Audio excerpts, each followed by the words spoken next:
Fala terceiro, tudo bom? Aqui é Rafael falando. Eu estou aqui no nosso livro 3, estou na página 555, 555, 556 aqui. Estudo dos gases, tá? Comportamento físico dos gases. Toda vez que nós falarmos em gases, em gás, vocês têm que considerar 3 variáveis importantíssimas, tá? Que vão gerar influência muito grande em cima do comportamento desse gás. A primeira coisa que eu considero, quando falo de gás aí, é a pressão, né? Então a pressão, ela tem uma influência muito grande no comportamento gasoso. Eu aumentar uma pressão, reduzir uma pressão, né? Isso vai fazer com que o meu gás ele se comporte de maneiras distintas, né? Então vamos ver aqui dois embolos aqui, né? Com volumes diferentes, né? Então vamos supor que eu peguei esse cara aqui, ó, eu pressionei ele, né, até chegar a esse ponto, e aí vai me gerar uma pressão. Os meus gases que estão se movimentando por todo esse recipiente aqui, eles estão se movimentando, colidindo uns com os outros e colidindo com o recipiente, né? Aqui eles vão colidir muito mais, né? Por quê? Porque reduzir o volume. Isso aqui me gerou uma pressão, tá? Então só que eu já falei de duas coisas, né? Da pressão, né? Vou estar agrupando mais esses gases aí, impossibilitando que eles se movam tanto. Então pressão, né?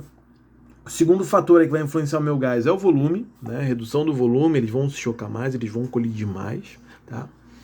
E o meu gás ele está em movimento constante. Se eu aquecer o meu gás, ele tende a se movimentar em uma velocidade muito maior. Então a temperatura também vai influenciar no meu gás. Tá? Então as 3 variáveis aí que influenciam no comportamento gasoso é pressão, volume e temperatura. PV sobre T. Tá? E aí, né, a gente vai falar sobre transformações gasosas, né? Porque eu posso variar um desses 3 caras aqui. Ou posso manter um desses 3 caras constante. Então, por exemplo, eu quero estudar um gás aqui no meu quarto. A temperatura aqui está constante, né? Deve estar, sei lá, em torno de 30 graus, né?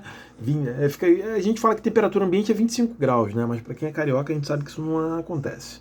Né? Mas vamos botar 25 graus? Pô, o ambiente aqui está 25 graus, então eu digo que a temperatura está constante. Né? Mas se eu mexer na pressão, ou se eu mexer no volume, se eu mexer no volume, eu vou influenciar na pressão. Tá? Se eu mexer na pressão, eu vou variar o volume também. Tá bom?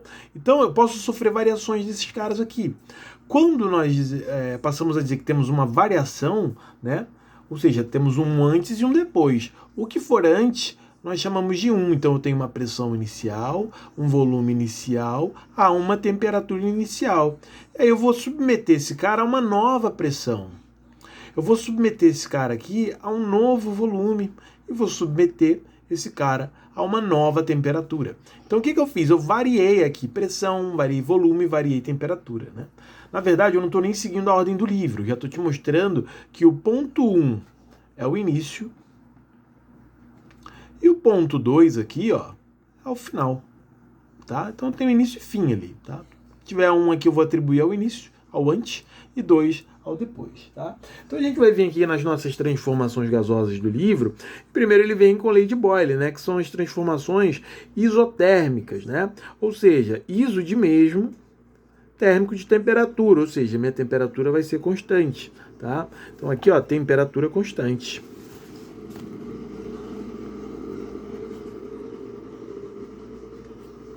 Se a minha temperatura for constante, eu não preciso considerar, qual é a minha temperatura inicial? 25. Qual é a minha temperatura final? Ainda é 25. Ela não variou, eu não tenho um antes e depois. Então o que nós fazemos? Nós tiramos a temperatura.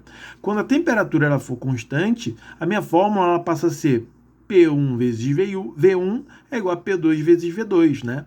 As únicas coisas que irão variar são pressões e volumes, tá bom? A temperatura é constante, é uma transformação isotérmica. Tá?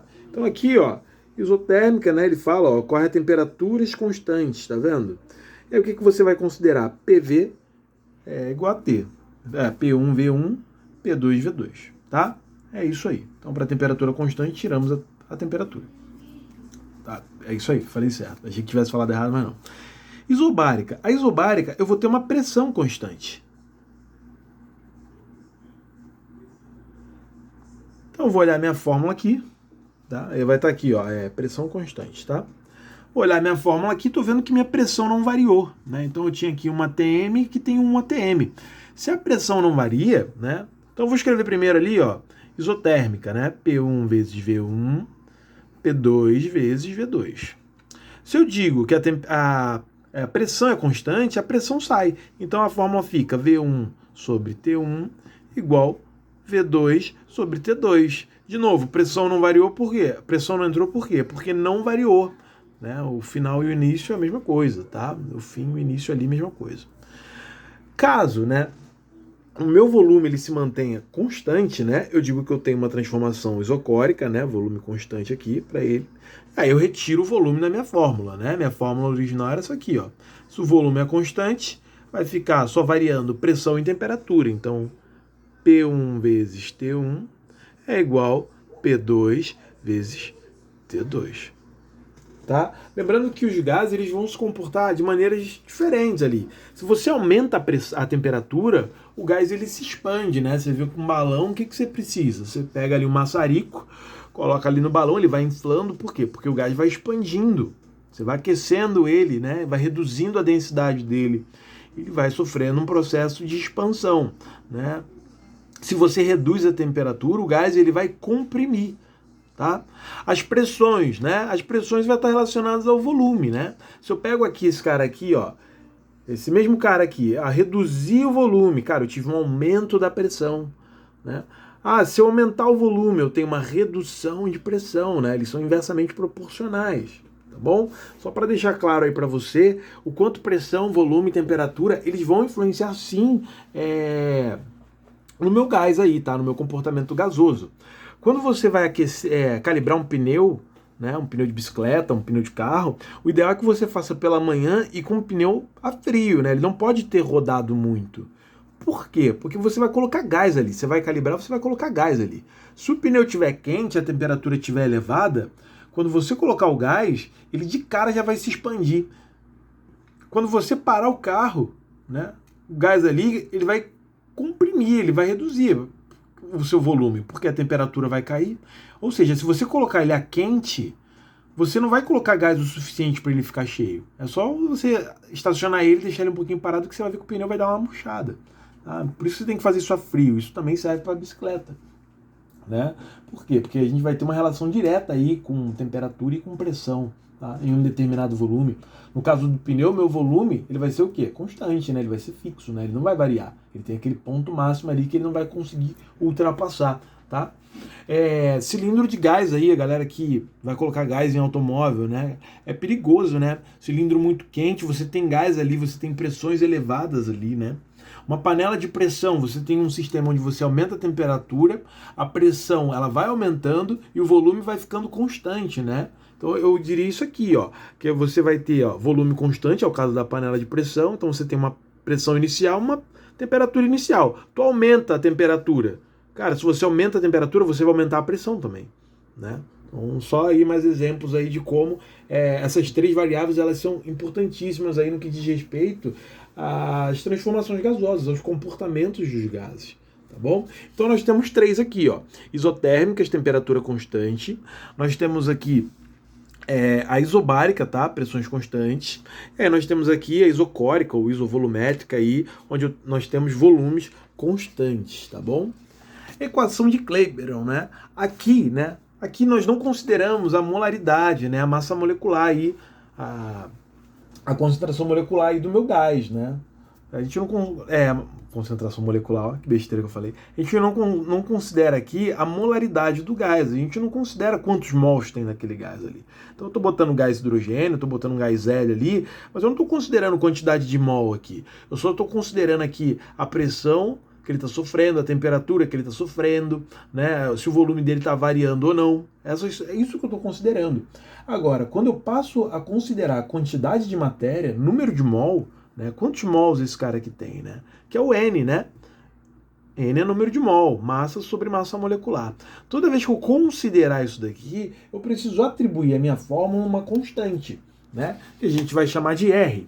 E minha fórmula, e aí já paro de falar de transformação gasosa, né? O que passo a estudar é o seguinte: uma pressão vezes um volume em uma quantidade de matéria que possui uma constante que chamaremos de R a uma dada temperatura, né? Lembrando que essa temperatura aqui ela tem que estar em Kelvin, tá? Você tem que converter ela para Kelvin aí. Tá? Então, quando a gente pega aqui a equação de Clapeyron, é isso que a gente vai estudar. A gente vai falar de um sistema aqui, de um gás aqui, que ele possui uma pressão, ele possui um determinado volume, ele é composto por uma quantidade de mols, ele tem uma constante, ele tem uma temperatura ali a qual ele está submetida, né? Então, qual vai ficar a minha equação aqui? PV igual a nRT, né? Tá? Onde R é uma constante. R sempre vai ser fornecido para você, essa constante, tá? Então, ela pode vir aqui, ó, quando falamos em ATM. Minha pressão está em ATM, usamos esse valor de R. Minha pressão está em centímetros por mercúrio, usamos esse valor aqui. Está em milímetros por mercúrio, né? Utilizamos esse valor aqui. Aqui ele relembra para você que a temperatura tem que estar em Kelvin. Como você passa para Kelvin, é graus Celsius mais 273. Então, se você está a uma temperatura de 30 graus Celsius, quando a gente for converter isso daqui para Kelvin, é só você somar 30 mais 233, que vai dar 303 kelvins aqui. Tá bom? A gente pode falar da densidade do gás, levando em consideração, né, que N é M sobre MM. Né? E a gente pode considerar a densidade ali, ó, a gente pode atribuir a densidade à massa por volume, tá? É a massa pelo volume. Então eu só preciso pegar essa minha massa aqui, ó, e jogar para cá, tá vendo? E aí eu pego minha massa molecular e jogo para o outro lado, né? Ó, abrindo essa fórmula aqui, ó, pressão vezes volume, né? Vou abrir, tá? N, que é N? M sobre MM vezes R vezes T. Então, isso aqui é isso aqui. Se eu quiser estudar a densidade do cara, eu consigo, porque a fórmula da densidade é massa por volume, né? Então, o que é feito? Ó, esse cara aqui, ele vem para cá. E esse volume aqui, ele desce. Beleza, agora eu consigo estudar aí a densidade gasosa, tá bom? Eu posso falar sobre misturas gasosas, tá? Onde eu vou ter ali o somatório ali, tá? Então, minha mistura gasosa é o quê? Eu tô juntando, aqui ele fala, né, que na nossa atmosfera você tem gás de nitrogênio, gás de oxigênio, tá? E outros gases, CO2, CO, né, que é o monóxido de carbono, né? E eu posso estudar essas misturas, né? O que eu preciso considerar aí, né, para estudar essas misturas, né? A minha pressão total, né? Então tenho ali um sistema onde eu tenho vários tipos de gases diferentes. Esse sistema ele possui uma determinada pressão total. Todos esses gases estão exercendo. Há um determinado volume, então tem um balão aqui. Eu sou péssimo com desenho, né? Um balãozinho de festa aqui, ó. E aqui dentro tem vários tipos de gases, tá? Vou simbolizar aqui por tamanho. Beleza, tem esses gases aqui, né? Todos esses gases aqui estão me gerando uma pressão, que eu vou chamar de pressão total, tá? Então eu tenho uma pressão total, deixa eu trazer a folha próxima aqui. Ó, a esse volume aqui, tranquilo, né? Igual N. N vai ser o quê? Quantidade de matéria total, né? Então, se eu tenho gás L aqui, se eu tenho gás oxigênio, eu vou somar aqui a quantidade de mols aqui existente, tá? E vou multiplicar pela minha constante sobre a minha temperatura. Todos estarão aqui sobre a mesma constante e sobre a mesma temperatura. Estão todos no mesmo sistema, tá bom? Posso falar de fração molar também em gás, né? Como é que eu vou fazer aqui fração molar? Fração molar, né? Não sei se você lembra aí, é a quantidade de matéria sobre a quantidade total de matéria. Quando eu vou falar de fração molar gasosa, eu vou estar falando disso também, né? Então eu vou pegar ali, sei lá, eu tenho uma quantidade, eu tenho 3 mols de, vamos dizer que eu tenho 3 mols desse cara aqui, de O2, né? Então eu tenho 3 mols de O2, e vamos dizer que eu tenho, sei lá, 2 mols de hélio, tá? Ó, então aqui vai ser O2, e aqui eu vou calcular a fração molar do hélio, ó. N sobre NT, né? N, esse cara aqui é do oxigênio, então eu tenho 3 mols dele. Quantos mols eu tenho no sistema? 3 mais 2, 5. Calculando do O2. Quando eu vier calcular o do hélio, quantos mols de hélio? Eu tenho 2 mols de hélio ali, né? E qual é a quantidade total ali de mols ali? 5, né? O que eu estou fazendo? Estou fazendo uma fração molar dos gases, tá? E aí a gente vai fazer a divisãozinha aqui, vamos achar um valor e o somatório tem que dar 1, tá bom? Então ali falei de fração molar dos gases, tá? E aí eu posso falar de pressão e volume parcial, né? O que é uma pressão e volume parcial? Eu vou ter o somatório das pressões, né? E vai estar relacionado diretamente com quem? Com o volume, né? Então quando eu for vir aqui, ó, pressão parcial, quem vai ser a pressão?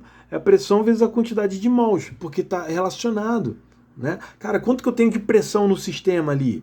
Ah, não sei, vai depender muito de mols. Se eu tiver muitos mols, maior vai ser minha pressão. Se eu reduzir a quantidade de mols, menor vai ser minha pressão.